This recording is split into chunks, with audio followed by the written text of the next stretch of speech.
Y bien, ya estamos con Antonia Santos. Ella es doctora en Ciencias Políticas y por supuesto que acá en nuestro programa está como analista política. ¿Cómo estás, Antonia? Bienvenida. Hola, muy bien, gracias. Qué Contenta de gusto tenerte conversar acá, contigo. Antonio. Antonia, qué gusto de tenerte acá y también muy contento de conversar contigo. Mi querida Antonia, definitivamente ya estamos listos con el tema del cambio de fecha de las elecciones. Pasamos del 11 de abril al 15 de mayo. ¿Cómo ves esa situación?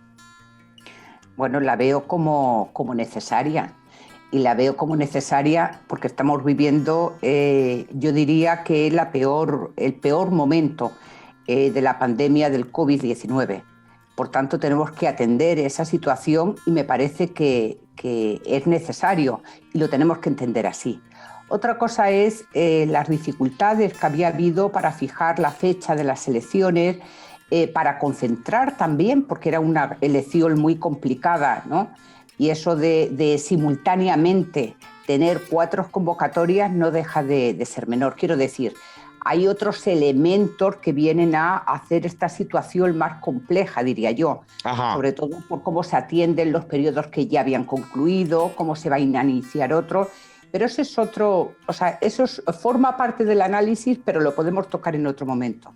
Pero yo creo que era efectivamente necesario suspender las elecciones por muchos motivos, por una situación de pandemia y porque evidentemente podía alterar de manera importante o podía condicionar también el resultado de esas elecciones, ¿no?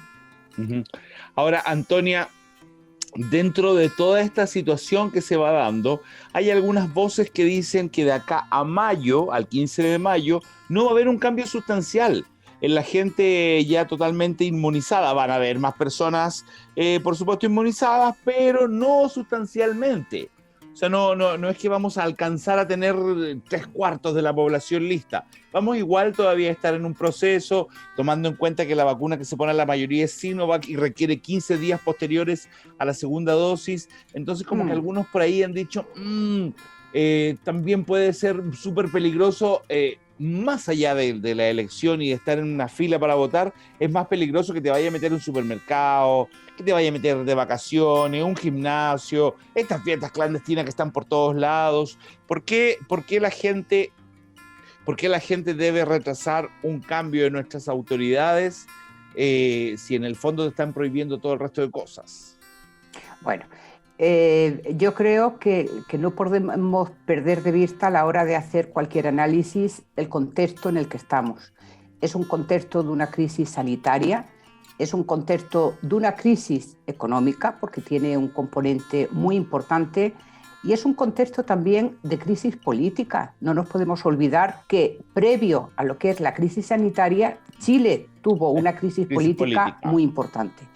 Por entonces, el contexto es un contexto muy complejo que nos exige, ante los altos niveles de incertidumbre, exige tener mucha más flexibilidad y exige también posiciones mucho más sensatas, ¿sí? Que creo que aquí falta mucho la sensatez.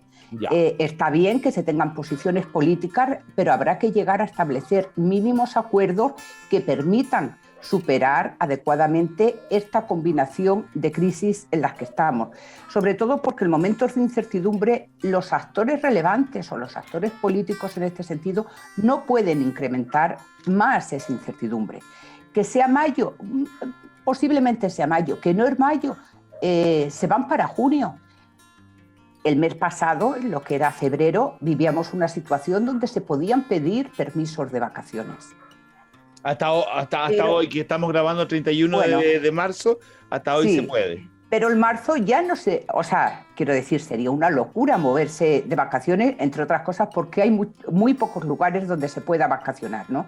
Pero quiero decir, vivimos a un ritmo muy cambiante, a escenarios que se van transformando prácticamente de una semana a otra.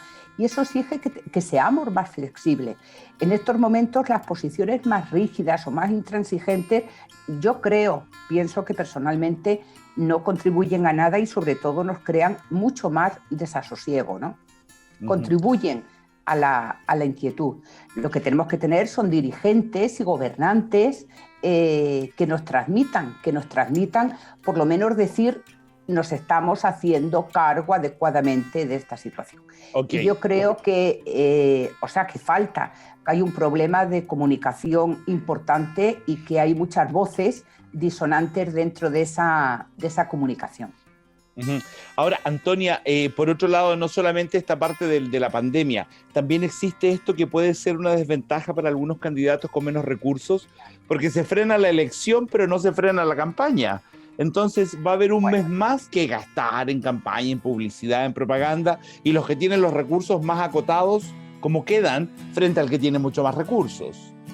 Sí, pero mira, en estas elecciones que hay una competencia, que evidentemente hay un mercado, un marketing electoral, siempre los candidatos que más recursos tienen parten con mucha ventaja. Ha sido un periodo electoral también muy condicionado.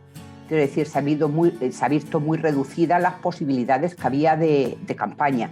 Mientras las elecciones no se celebren, estén abiertas o no esté abierta la campaña, cada candidato no va a dejar de hacer lo que pueda, ¿sí? Lo que pueda dentro de este contexto.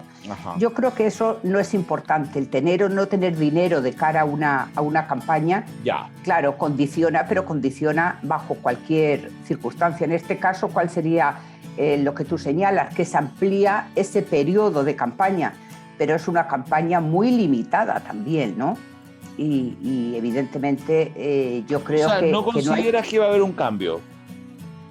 Respecto a lo que es la campaña electoral. O sea, respecto a lo que esta campaña puede significar en el resultado.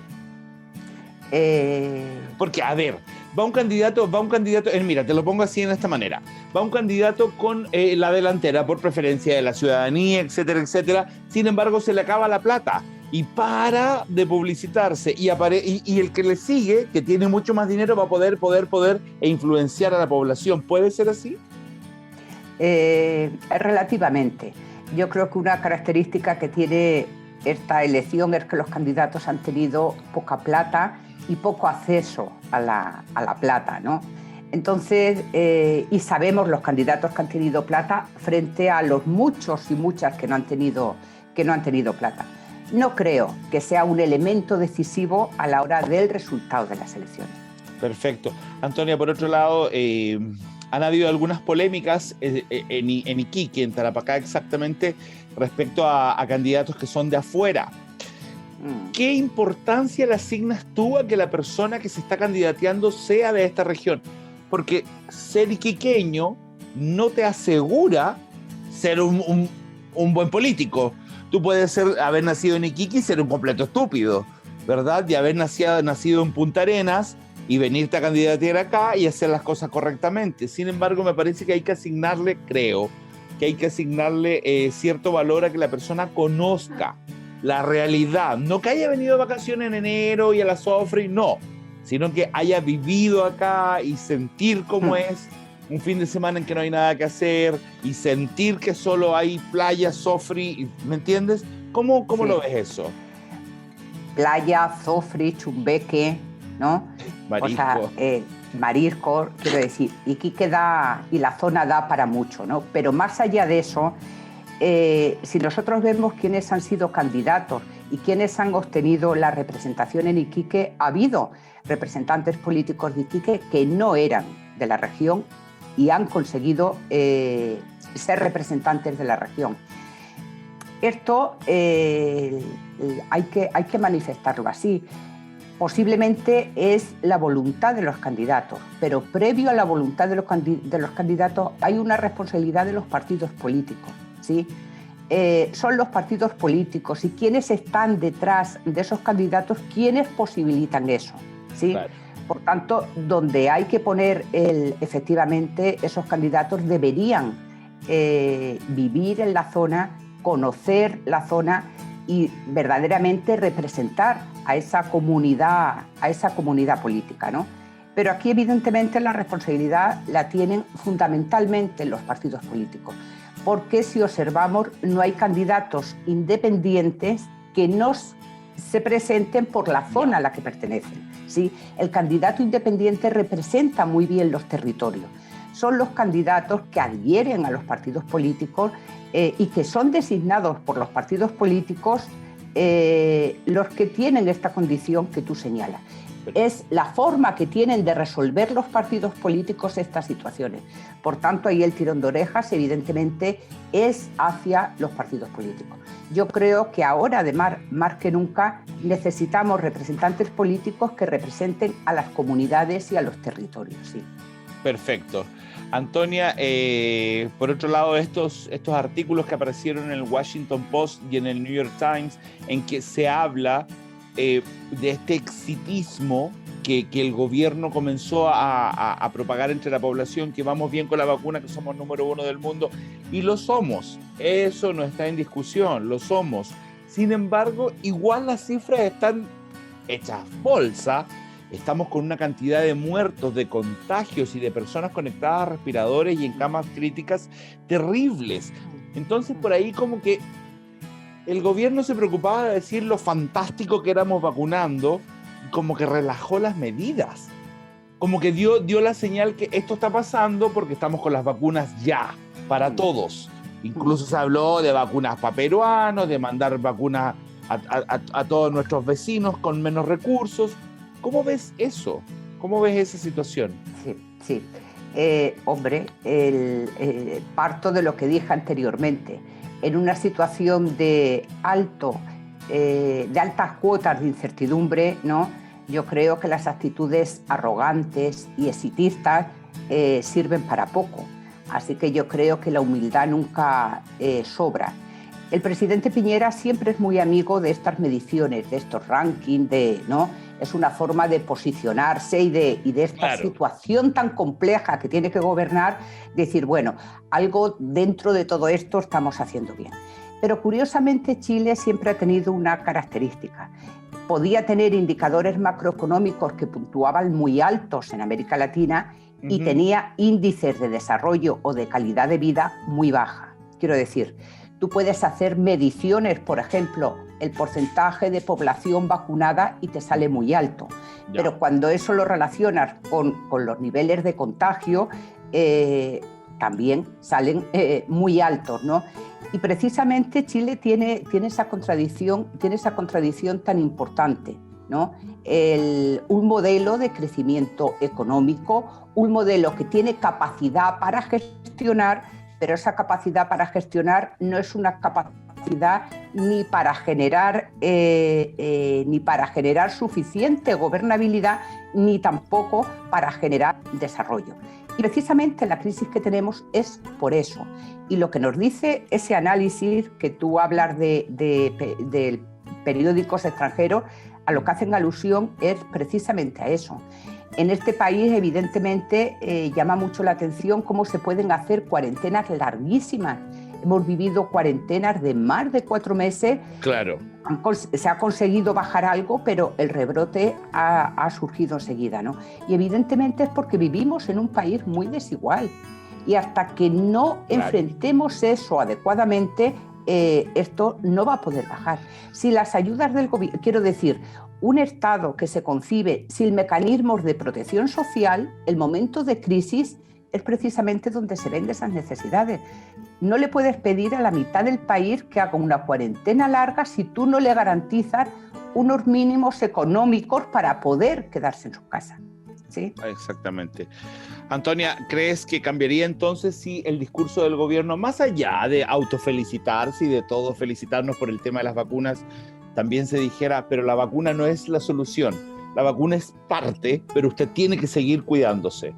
¿Crees que ese mensaje podría mejorar de alguna forma la situación? Yo creo que se ha insistido mucho y que las medidas que debemos implementar cada uno nos la han repetido, pero ¿sabes qué pasa? Que cuando te repiten mucho algo y ver que no hay relación entre lo que se dice y lo que se hace, al final se pierde credibilidad y se pierde confianza, ¿sí?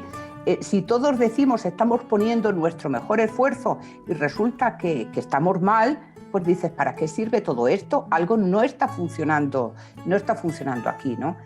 Y efectivamente la vacuna parece ser que es imprescindible, que no tenemos otra salida posible a la hora de enfrentar lo que es esta pandemia. Eso no se dice en Chile, sino que se dice y se está utilizando como medida en todos los países. Ok. Antonia, qué gusto me da poder haber hablado contigo.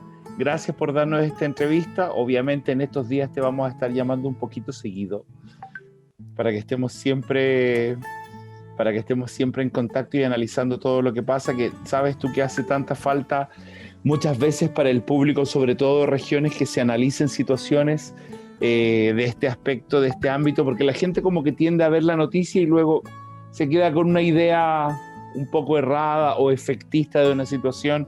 Así es que es muy bueno que gente preparada como tú esté con nosotros siempre. Que estés muy bien, Antonia, gracias. Yo lo hago con mucho gusto y bueno, intentando siempre aportar en lo que puedo, ¿no? Ok, un abrazo para ti, Antonia, gracias. Igual, gracias. Y ustedes no se vayan, que yo regreso de inmediato, voy a un pequeño corte.